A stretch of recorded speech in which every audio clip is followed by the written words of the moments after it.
جی سر شکریہ.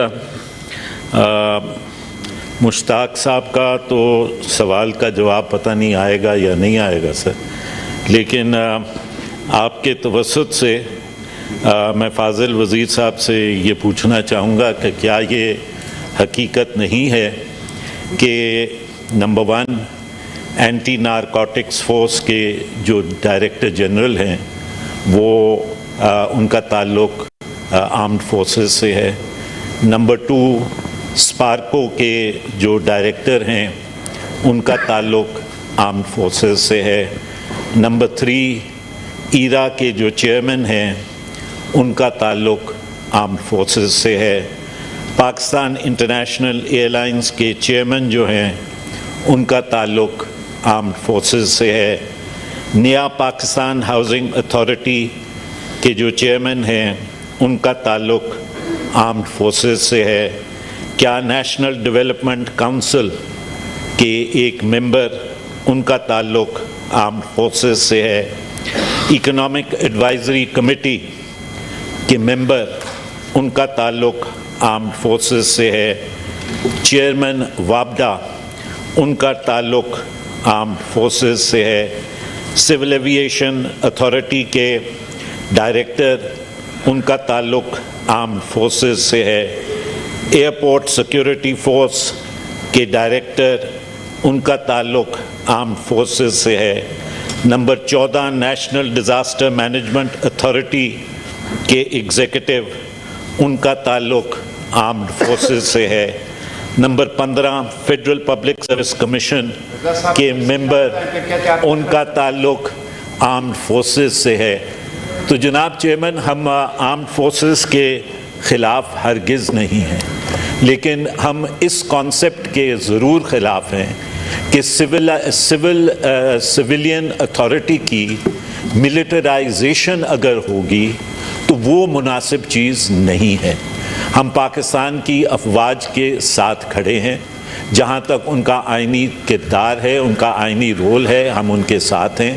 لیکن جو ملٹرائزیشن آف سویلین انسٹیٹیوشنز ہو رہا ہے اس کے ہم خلاف ہیں. اور میں چاہوں گا کہ فاضل منسٹر اس سٹیٹمنٹ کو، یہ جو 15 پوسٹ میں نے بتائی ہیں، ڈینائی کر دیں کہ یہ نہیں ہے یا ایکسیپٹ کر لیں کہ یہ ہیں. شکریہ جناب. جی منسٹر صاحب. بسم اللہ الرحمن الرحیم. بہت اہم سوال میں نے دوبارہ اٹھایا ہے، حالانکہ یہ اس پہ تو شاید فریش کویسچن بنتا ہے تاکہ اس کا ہم تفصیلی جواب دیں، لیکن چونکہ سوال کیا جواب میں دوں گا.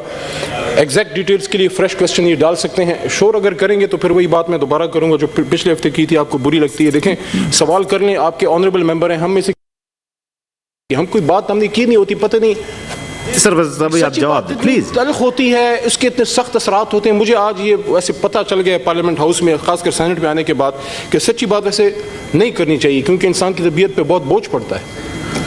دیکھیں، پہلی بات یہ ہے کہ ہمیں سول ملٹری امبیلنس کی جو باتیں لوگ سکھاتے ہیں وہ لوگ تو بالکل نہ سکھائیں جن کے پہلے وزیر اعظم اور پارٹی کے چیئرمین پاکستان کے سب سے پہلے سول جو ہے مارشل ایڈمنسٹریٹر تھے. تو آپ ہمیں سول ملٹری امبیلنس کی باتیں نہ سکھائیں کیونکہ ذوالفقار علی بھٹو صاحب وہ پہلے پاکستان کے سویلین تھے جو کہ سول مارشل ایڈمنسٹریٹر بنے. تو یہ I am just setting the record street.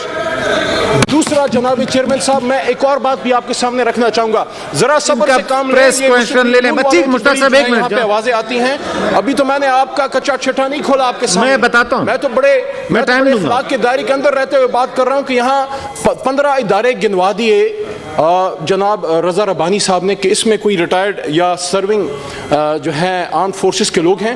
اس کی ہر جگہ ریزن ہے، وہ میں بتاؤں گا، لیکن یہ میں ان کو تھوڑا سا یاد دلا دوں کہ آپ تو چھوڑیں زرداری صاحب کی حکومت چھوڑیں، محترمہ بے نظیر بھٹو صاحبہ کو اپنی انٹیریئر منسٹری چلانے کے لیے ایک ریٹائرڈ جرنیل کی ضرورت پڑی.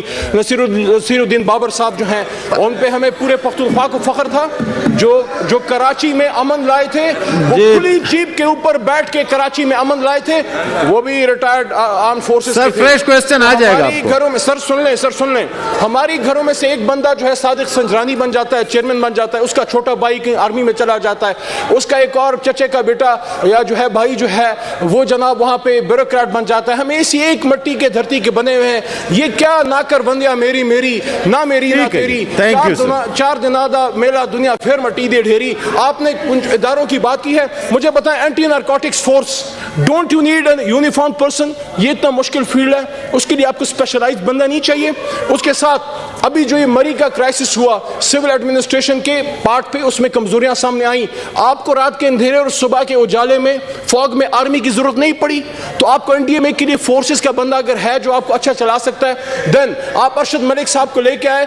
بڑا آپ نے اس کے خلاف باتیں بھی کی ہیں, وہ آپ کو پی آئی اے کو ریفارم کر کے دے رہا ہے.